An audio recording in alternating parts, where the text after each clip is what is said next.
Well, a new bill hopes to enshrine equal rights for all into our state constitution, but those opposed say they are wary of other prerogatives. Equal rights are already ingrained in Maine state law.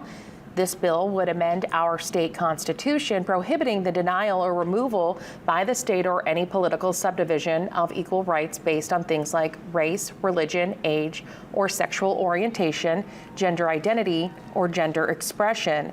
The opposed say this bill says it could give certain groups of people unfair privileges, while those in support of the bill say that is not the focus.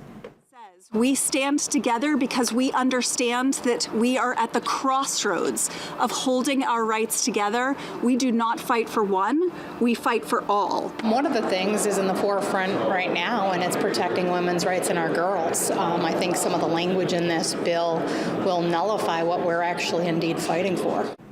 Democratic bill sponsors say they hope for bipartisan support, but at this point there are no Republicans backing this